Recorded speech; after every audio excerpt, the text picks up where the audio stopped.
షిరిడి సాయిబాబా జీవిత చరిత్ర. జననం తెలియదు, జన్మస్థలం తెలియదు, అసలు పెట్టిన పేరు తెలియదు. సమాధి అక్టోబర్ 15, 1918. మరణస్థలం షిరిడి, భారతదేశం. గురువు వేంకుస. వేదాంత తత్వం అద్వైతం. ఉపదేశం సబ్కా మాలిక్ ఏక్ హై, అందరి ప్రభువు ఒక్కడే, షిరిడి సాయిబాబా. షిరిడి సాయిబాబా అక్టోబర్ 15, 1918 భారతీయ గురువు మరియు సాధువు, ఫకీరు. ఇతని అసలు పేరు, జన్మస్థలం తెలియదు. సాయిబాబాను అనేకులు ముస్లింలు, హిందువులు సాధువుగా నమ్ముతారు. ఇతని జీవిత నడవడిలో, బోధనలో రెండు మతాలను అవలంబించి సహయోగము కుదర్చడానికి ప్రయత్నించాడు. సాయిబాబా మసీదులో నివసించాడు, గుడిలో సమాధి అయ్యాడు. రెండు మతాల పద్ధతులను తన బోధనలో అవలంబించాడు. ఈయన రెండు సాంప్రదాయ యొక్క పదాలను, చిత్రాలను ఉపయోగించాడు. ఈయన యొక్క వ్యాఖ్యలలో ముఖ్యమైనవి: ఒక వ్యాఖ్యము అల్లా మాలిక్, సబ్కా మాలిక్ ఏక్ హై, అందరి ప్రభువు ఒక్కడే. పెక్కుమంది భక్తులు ప్రధానంగా హిందూ సంప్రదాయానికి చెందినవారు. సాయిబాబాను శివును, దత్తాత్రేయుని అవతారమైన సద్గురువుగా భావిస్తారు. సాయిబాబా బోధనలో ప్రేమ, కరుణ, దానం, సంతృప్తి, శాంతి, దైవారాధన, గురుపూజ ముఖ్యమైనవి. అద్వైతం, భక్తి మార్గం, ఇస్లాం సాంప్రదాయాలు అతని బోధనలోనూ జీవనంలోనూ మిళితమైన ఉన్నాయి. ఎంతో మంది ప్రధానంగా మహారాష్ట్ర, గుజరాత్, ఆంధ్రప్రదేశ్ రాష్ట్రాల నుండి సాయిబాబాను దైవ స్వరూపునిగా నమ్మి ఆరాధిస్తున్నారు. అతను హిందువా, ముస్లిమా, దేవుడా, గురువా, సామాన్యుడా అనే విషయాల గురించి పలు వాదనలు ఉన్నాయి.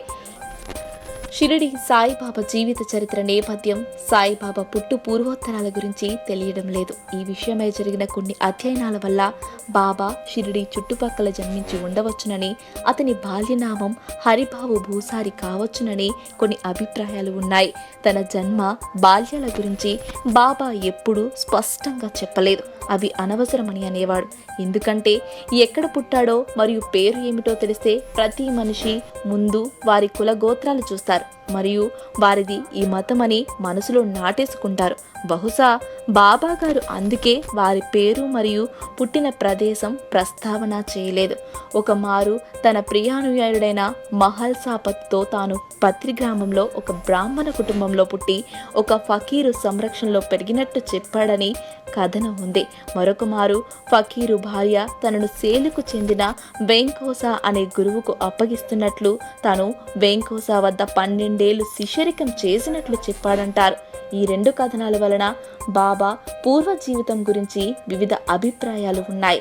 తన సుమారు 16 సంవత్సరాల ప్రాయంలో బాబా మహారాష్ట్రలోని అహ్మద్ నగర్ జిల్లాకు చెందిన షిరిడికి వచ్చాడని, అక్కడ 3 ఏళ్లు ఉండి తరువాత కొంతకాలం కనిపించలేదని, మళ్ళీ 1 సంవత్సరం తర్వాత సుమారు 1858లో షిరిడికి తిరిగి వచ్చాడని అత్యధికులు విశ్వసించే విడయ.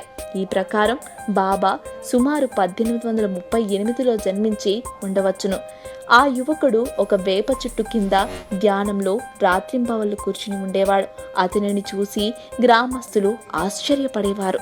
మహల్సాపతి, అప్పా జోగలే, కాశీనాథ వంటి ధార్మిక చింతనాపరులైన గ్రామస్తులు బాబాను తరచూ దర్శించసాగారు. అతడు పిచ్చివాడని మరికొందరు రాళ్ళు కూడా రువ్వేవారు. మళ్ళీ కొంతకాలం కనిపించకుండా పోయిన సమయంలో అతను ఎక్కడికి వెళ్ళాడో ఎవరికీ తెలియదు. అప్పుడు అతను చాలా మంది సాధువులను, ఫకీరులను కలిశాడని, 1857లో ఝాన్సీ లక్ష్మీబాయి ఆధ్వర్యంలో జరిగిన మొదటి స్వాతంత్ర సంగ్రామంలో సైనికుడిగా పాల్గొని ఉండవచ్చునని, కొంతకాలం నేతగా పనిచేశాడని కొన్ని సూచనల వలన తెలుస్తున్నాయి. షిరిడి నివాసం 1858లో చాంద్ పాటిల్ కుటుంబపు పెళ్లివారితో కలిసి బాబా షిరిడి వచ్చాడు. అక్కడ ఖండోబా మందిరం దగ్గర అతను బండి దిగినప్పుడు మందిరం పూజారి మహల్సాపతి దయచేయము సాయి అని పిలిచాడు. తరువాత సాయి పదం స్థిరపడి అతడు సాయిబాబాగా ప్రసిద్ధుడైనాడు. షిరిడి ప్రాంతంలో సాముగరడీలు, కుస్తీలు ప్రసిద్ధం. సాయి వేషధారణ కుస్తీ పహిల్వాన్ లాగా ఉండేది. ఒకసారి మొహిదీన్ తాంపోలి అనే వానితో కుస్తీ పట్టి ఓడిపోయిన తరువాత బాబాలో చాలా మార్పు వచ్చింది. సూఫీ ఫకీరులాగా మోకాళ్ళ వరకు ఉండే కఫాని, తలకు టోపీలాగా చుట్టిన గుడ్డ ధరించడం మొదలుపెట్టాడు. ఇలా ముస్లిం ఫకీరులా ఉండే బాబాకు స్థానిక హిందువుల నుండి కొద్దిపాటి ప్రతిఘటన కూడా ఎదురయ్యింది. 1918లో తన మరణం వరకు సాయిబాబా షిరిడీలోనే ఉన్నాడు. ఒక పాత మసీదును తన నివాసం చేసుకున్నాడు. యాచన అతని వృత్తి. మసీదులో ధునిని వెలిగించాడు. అందులో నుండి విభూదిని తీసి తన దర్శనానికి వచ్చేవారికి పంచేవాడు. అది తమకు రక్షణ ఇస్తుందని భక్తులు నమ్మేవారు. వచ్చిన వారికి ఉపదేశాలు, ధర్మ బోధనలు చేసేవాడు. చాలా మహత్తులు చూపించేవాడని భక్తులు చెబుతారు. స్వయంగా వండి ప్రసాదాన్ని పంచేవాడు. ఉత్సవాలలో పాల్గొనేవాడు. ఒక్కోమారు విపరీతంగా కోపం కూడా చూపేవాడు. 1910 తరువాత సాయిబాబా పేరు దేశమంతటా తెలిసింది. గొప్ప మహత్తులు చూపే సాధువని లేదా అవతారమని విశ్వసించే భక్తులు పెక్కురు బాబా దర్శనానికి రాగసాగారు. అక్టోబర్ 15, 1918 మధ్యాహ్నం అనగా 2:30 బాబా తన భక్తుని ఒడిలో కన్ను మూశారు. మహాసమాధి చెందారు. ఆయన దేహం బూటెవాడిలో ఖననం చేయబడింది. అక్కడే సమాధి మందిరం నిర్మించబడింది. ముఖ్యమైన శిష్యులు, అనునాయులు సాయిబాబా తన మార్గానికి, ఉపదేశాకులకు చెందిన సంస్థాగత ఏర్పాట్లు ఏవీ చేయలేదు. ప్రత్యేకించి తన శిష్యులు అనే చెప్పుకునే వాళ్ళ వ్యవస్థ కూడా ఏమీ లేదు. ఆయన అందరికీ చెందినవాడు. సఖౌరీకి చెందిన ఉపాసని మహారాజ్, అహ్మద్ నగర్కు చెందిన మోహర్ బాబా వంటి సాయిబాబా భక్తులు ప్రసిద్ధులయ్యారు. శ్రీ సాయిబాబా జీవిత సమయంలో కొందరు భక్తులు ఆయనను సదా అంటిపెట్టుకుని ఉన్నారు. వారిలో ముఖ్యులు మహల్సాపతి, హేమాడ్ పంతు, శ్యామ, తాత్య. బోధనలు తన దైనిక వ్యవహారాల్లోనూ, బోధనల్లోనూ సాయిబాబా హిందూ మతానికి చెందిన సంప్రదాయాల్లోనూ ఇస్లాం సంప్రదాయాలను కూడా పాటించాడు. నమాజ్ చేయడం, అల్ ఫతిహా మననం, ఖురాన్ అధ్యయనం వంటి ఆచారాలను ప్రోత్సహించాడు. కానీ చాలా ఇతర ఆచారాలను పాటించలేదు. ఆయన దుస్తులు కూడా సూఫీ ఫకీర్ తరహాలోనే ఉండేవి. మతం, కులం వంటి భేదాలపై ఆధారపడిన విద్వేషాలను పూర్తిగా వ్యతిరేకించాడు.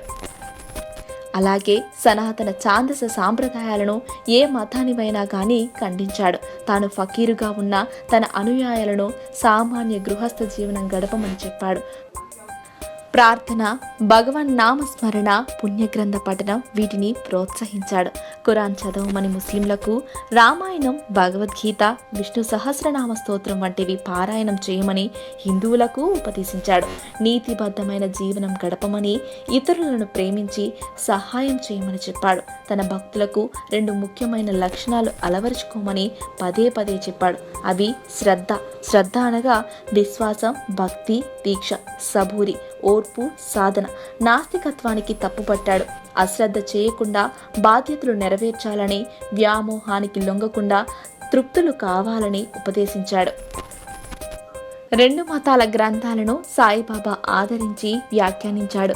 వాటిపై ఆయనకు లోతైన పరిజ్ఞానం ఉందని ఆయనతో ఉన్నవారు చెప్పారు. హిందూ మత విషయాలపై బాబా వ్యాఖ్యానాలతో అద్వైతం, భక్తి అంశాలు కలగలిసి ఉండేవి. తన నివాస స్థానమైన మసీదుకు ద్వారకామాయి అని పేరు పెట్టుకున్నాడు. భగవంతుడు అంతటా అందరిలోనూ ఉన్నాడనేది బాబా బోధనల్లోనూ ఒక ముఖ్యాంశం.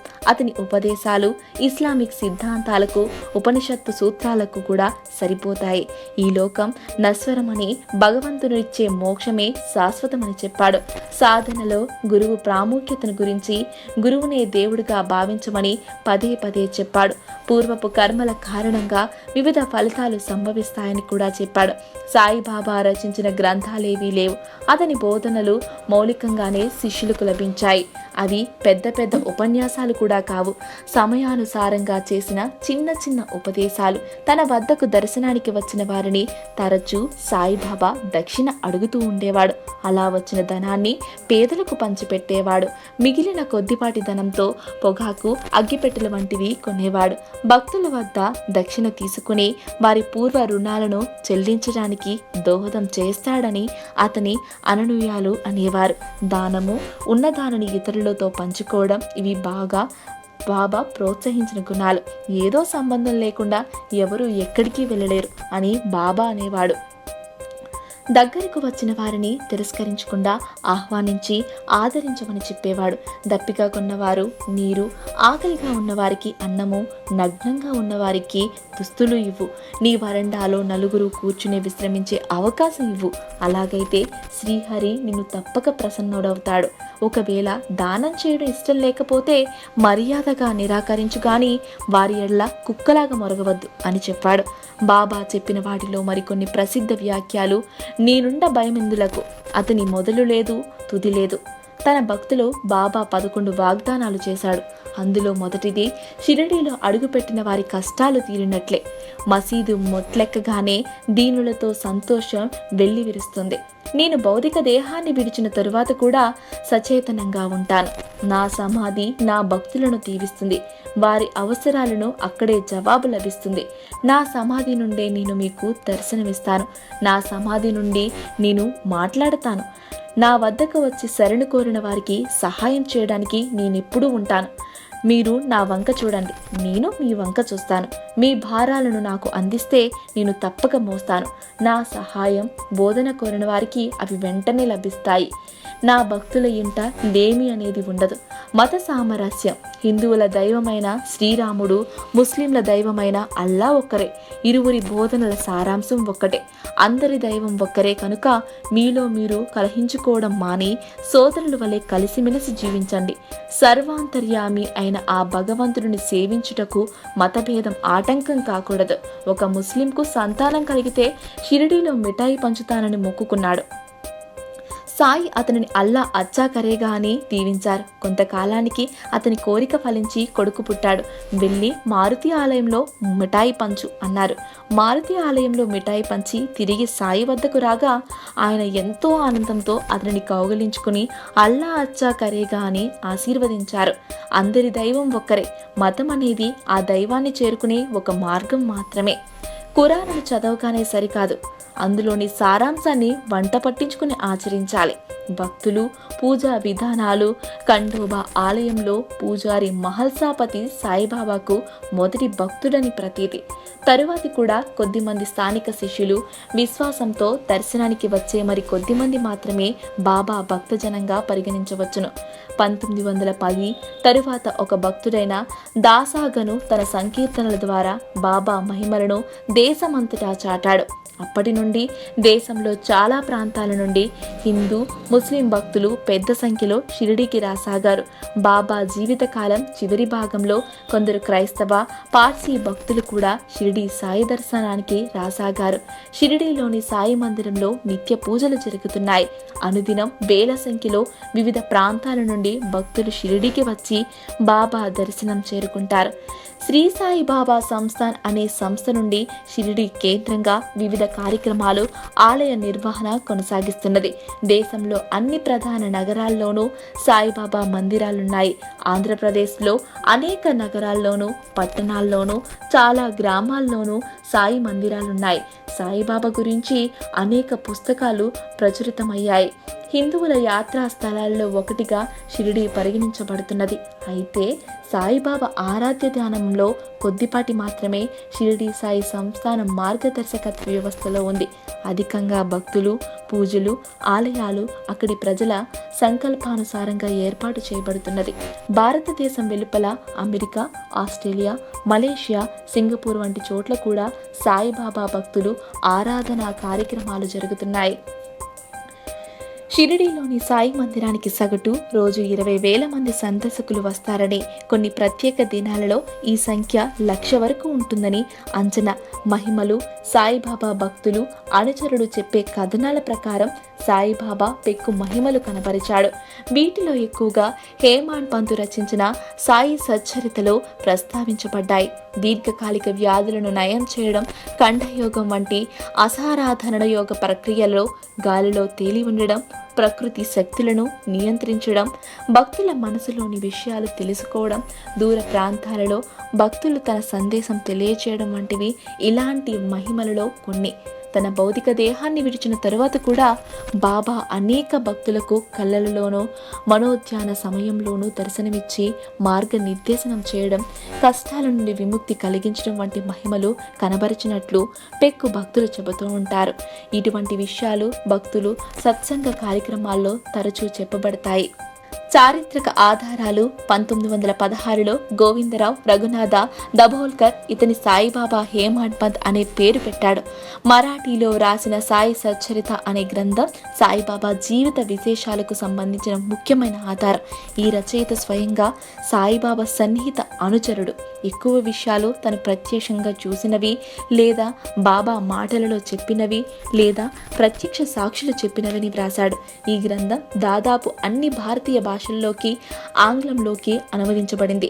తెలుగులో ప్రతి నారాయణరావు అనువదించిన సాయి సచ్చరిత్ర ఒక నిత్య పారాయణ గ్రంథంగా పెక్కు భక్తులు పరిగణిస్తున్నారు. ఆచార్య ఎక్కిరాల భరద్వాజ, స్మృతి శ్రీనివాస్, ఆంటోనియో రిగోపోలస్ వంటి వారు వ్రాసిన సాయిబాబా జీవిత చరిత్రలు వారు విన్న విషయాలపై ఆధారపడినవి. గణేష శ్రీకృష్ణ కార్పడే వ్రాసిన షిరిడి దినచర్య కూడా ఒక ముఖ్యమైన ఆధారం. తొలి తెలుగు షిరిడి సాయి చరిత్రను 1957 వేమూరి వెంకటేశ్వరరావు గారు వ్రాసినారు. ఇంకా బివి నరసింహస్వామీజీ రచించిన సాయి సందేశం, ఆచార్య ఎక్కిరాల భరద్వాజ రచించిన సాయి చరిత్ర సందేశం కొన్ని ముఖ్యమైన వనరులు. వివిధ మతాలలో అభిప్రాయాలు. హిందూ మతంలో సాయిబాబా జీవిత కాలంలోనే యోహాల ఆనందనాథ్ అనే సాధువు బాబాను ఒక ఆధ్యాత్మ వజ్రంగా అభివర్ణించారు. గాంగాగిర్ అనే మరొక సాధువు కూడా ఇదే భావాన్ని వెలిబుచ్చాడు. బాబాను అమితంగా విశ్వసించిన బేడేకర్ మహారాజ్ 1873లో బాబాను దర్శించుకున్నప్పుడు ఆయనను జగద్గురు అని సంబోధించాడు. టెంబే స్వామీజీ అనబడే వాసుదేవానంద సరస్వతి కూడా బాబాను అమితంగా గౌరవించాడు. చాలా మంది శైవ సాధువులు కూడా బాబాను ఆరాధించారు. స్వామి కాళేశ్వర్ బాబాను తన దైవ సమానుడైన గురువుగా పూజించాడు. సత్యసాయి బాబా తనను తాను షిరిడి సాయిబాబా అవతారమని చెప్పుకుంటున్నాడు. ఇతర మతాలు అధికంగా సూఫీ సాంప్రదాయానికి చెందిన మహమ్మదీయులు సాయిబాబాను గురువుగా పరిగణించడం జరుగుతున్నది. మోహెర్ బాబా సాయిబాబాను కుతుబ్ ఏ ఇర్షాద్, అత్యుత్తమమైన కుతుబ్ అని అభివర్ణించాడు. జోరాస్ట్రియన్ మతానికి చెందిన నాని ఫాల్కీవాలా, హోమీ బాబా వంటి ప్రముఖులను కూడా సాయిబాబాను విశ్వసించారు. సంస్కృతిలో భారతదేశంలో దాదాపు అన్ని ముఖ్య నగరాల్లోనూ చాలా పట్టణాల్లోనూ సాయిబాబా మందిరాలున్నాయి. కొన్ని విదేశాల్లో కూడా బాబా మందిరాలున్నాయి. ముంబైకు చెందిన శ్యామారావు జైకర్ చిత్రీకరించిన నిలువెత్తు పటం బాబా నివసించిన మసీదులో ఉంది. షిరిడీలోని సమాధి మందిరంలోని పాలరాతి విగ్రహం తలీం అనే శిల్పి చెక్కబడినది. వివిధ బాబా ఆలయాల్లోనూ సత్సంగాల్లోనూ కుటుంబ ప్రార్థనా సన్నివేశాల్లోనూ సమావేశాల్లోనూ బాబా భజన హారతి కార్యక్రమాలు జరుగుతూనే ఉంటాయి.